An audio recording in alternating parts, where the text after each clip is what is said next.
Assalamualaikum warahmatullahi wabarakatuh. Alhamdulillah, syukurillah, la haula wala quwata illa billah, ma ba'da. Para warga Nahdliyin yang kami muliakan, kami di sini akan menyampaikan sekelumit tentang sejarah perjalanan Nahdlatul Ulama, dimulai dari awal berdirinya Nahdlatul Ulama, yaitu pencetus utama pertama yaitu Simbah Kiai Haji Wahab Hasbullah. Beliau pengasuh pondok pesantren Bahrul Ulum, Tambak Beras, Jombang, Jawa Timur. Beliau yang mencetuskan pertama kali kebangkitan para ulama, dimulai dengan pada tahun 1914 beliau mendirikan Syarikat Islam di Makkah. Selanjutnya di Surabaya membentuk kelompok belajar yang namanya Nahdlatul Wathon, itu pada tahun 1916. Selanjutnya juga mendirikan kelompok diskusi, kelompok belajar pada tahun 1918 yang dinamakan Taswirul Afkar di Surabaya juga.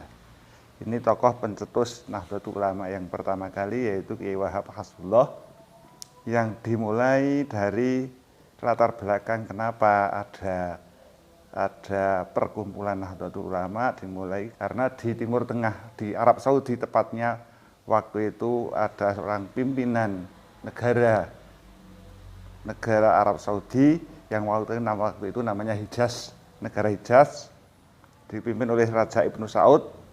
Maka beliau sebagai raja mengajarkan, memerintahkan untuk meratakan makam-makam para sahabat, para rasul, karena beliau berpedoman pada paham Wahabi.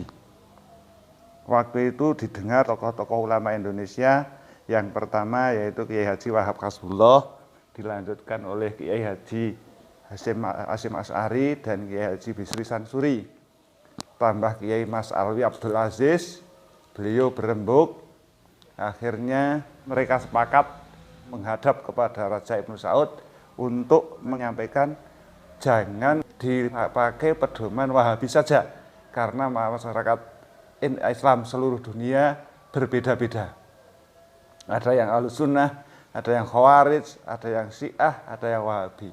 Nanti kalau dipedomani harus Wahabi, negara kita, dunia bahkan tidak akan damai untuk Islam, akan terjadi perang saudara. Berangkat ke sana dengan usulan itu, maka Raja Ibnu Saud menanyai, ini dari mana? Ulama-ulama Indonesia mengusulkan untuk Wahabi jangan dipakai sebagai dasar negara Arab Saudi, sehingga peziarah kesulitan untuk menziarah karena akan diratakan, karena paham Wahabi ziarah kubur itu adalah haram. Tapi ditolak karena belum ada perkumpulannya, belum ada organisasinya. Pulang ke Indonesia, ke Surabaya tepatnya, berembuk lagi mensukseskan usulan kita untuk tidak dipakai undang-undang Wahabi di Arab Saudi. Berkumpul, rembuk. Di antara tokoh-tokoh itu saat itu mungkin ada Mas Alwi Abdul Aziz, ada Mbah Ridwan Abdullah, dan juga tadi yang kami sampaikan. Tapi disepakati, maka pada tanggal 31 Januari 1926 disepakati ulama-ulama itu membentuk satu organisasi yang namanya Nahdlatul Ulama. Langsung berembuk lagi kesepakatan kapan berangkat ke Arab Saudi, berangkat lagi ke Arab Saudi, menyampaikan seperti yang dulu disampaikan ulama. Dengan berat hati mereka, para tokoh Arab Saudi menerima. Maka disetujuilah tidak jadi dibongkar makam Rasulullah dan para sahabat, karena Islam Indonesia berbeda-beda. Jangan sampai terjadi pertumpahan darah. Itulah awal mula berdirinya Nahdlatul Ulama. Pulang ke Indonesia, jadilah perkumpulan atau organisasi Nahdlatul Ulama yang sampai sekarang disepakati hari lahirnya Nahdlatul Ulama, yaitu tanggal 31 Januari 1926. Waktu itu belum punya lambang, belum punya organisasi. Yang pertama kita dibentuk yaitu susunan kepengurusan.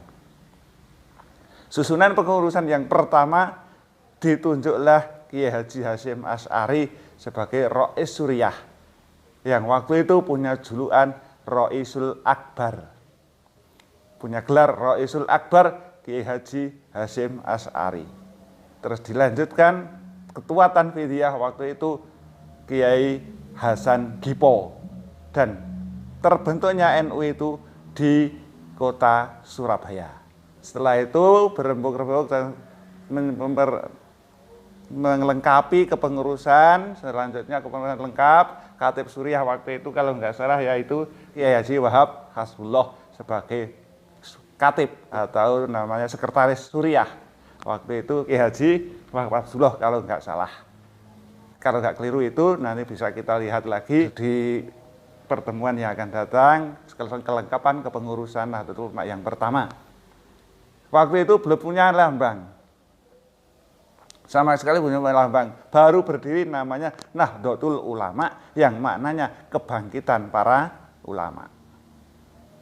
Kebangkitan para ulama yang tadi kita sampaikan, untuk kebangkitan ulama yang pertama kali bangkit yaitu Kiai Haji Wahab Hasbullah, yaitu mendirikan tadi Syarikat Islam di Makkah karena beliau juga belajar di Makkah, terus punya buat Nahdlatul Wathon, buat Taswirul Afkar, semuanya untuk pendidikan waktu itu. Selanjutnya berarti NU itu berdiri untuk apa? Untuk mempertahankan paham Ahlus Sunnah wal Jamaah, dan karena belum merdeka juga semangat juang untuk kemerdekaan Republik Indonesia. Pada waktu itu muktamar pertama kali, rapat nasional, muktamar itu rapat mengurus NU secara nasional, dimulai rapat pertama yaitu tahun 1927. Waktu itu belum punya gambar, belum punya lambang. Waktu itu terus ada seorang ulama besar, seorang ulama yang alim, alamah, yaitu Kiai Haji Ridwan Abdullah. Terus Kiai Hasyim Asy'ari ke pondoknya Kiai Ridwan Abdullah untuk menyampaikan bentukkan lambang Nahdlatul Ulama, karena beliau Kiai Ridwan Abdullah adalah seorang ulama alim alamah, juga ahli seni, ahli kaligrafi. Maka Kiai Hasyim Asy'ari rawuh ke Mbah Ridwan untuk gawe ki lambang NU sing apik, sing kira-kira jelas dan bisa untuk selama hayat, selama hidup.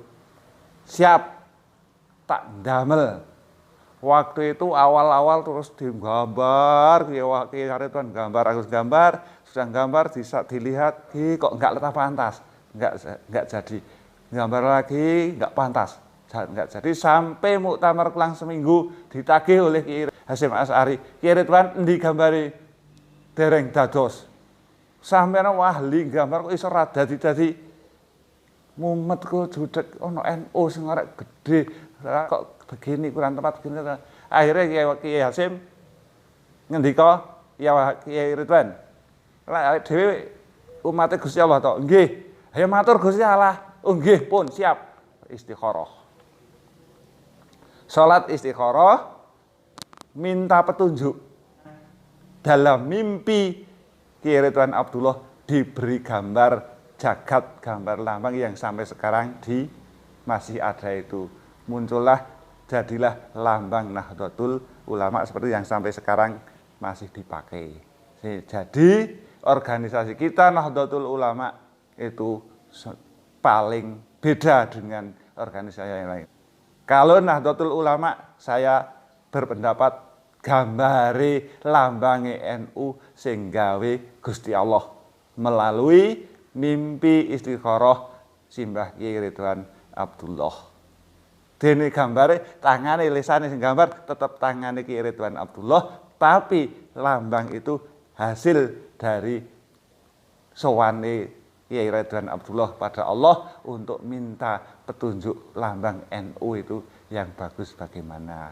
Itu lambang Nahdlatul Ulama tahun 17, sehingga sampai sekarang Mbah Ridwan Abdullah dijuluki, diberi sampiran atau diberi gelar pencetus lambang Nahdlatul Ulama.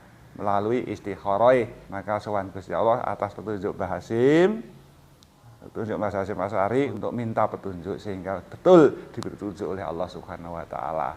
Maka kita mantaplah, kita di Nahdlatul Ulama berjuang satu untuk li'ilah li kalimatillah, untuk bela agama, untuk agama Allah. Yang kedua, bela untuk negara kita. Sehingga nggak ada orang NU kok demo, itu nggak ada. Demo melawan pemerintah nggak ada. Karena sejak awal NU itu bela negara dan mempertahankan Ahlus Sunnah wal Jamaah. Itu untuk awal mula berdirinya Nahdlatul Ulama. Kira-kira itu, mungkin kira-kira itu saja dulu. Mungkin nanti kita tambah di bab-bab yang lain. Sebelum merdeka NU berkembang terus dan berjuang untuk kemerdekaan dan jaga Ahlus Sunnah wal Jamaah.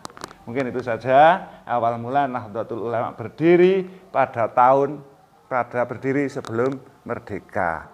Saya ulangi lagi, awal berdirinya Nahdlatul Ulama hanya untuk mempertahankan paham Ahlus Sunnah wal Jamaah dan kemerdekaan Republik Indonesia. Untuk ke depan, insya Allah kita sambung, nanti akan ada masalah partai politik, bagaimana kehidupan politik Nahdlatul Ulama, bagaimana program politik Nahdlatul Ulama, bagaimana ekonomi Nahdlatul Ulama, kita nanti selanjutnya bisa kita sampaikan. Mungkin itu saja sementara untuk tahap awal itu saja. Terima kasih, semoga bermanfaat. Banyak kekhilafan, banyak kekeliruan, mohon koreksinya dari para penyimak atau pembaca.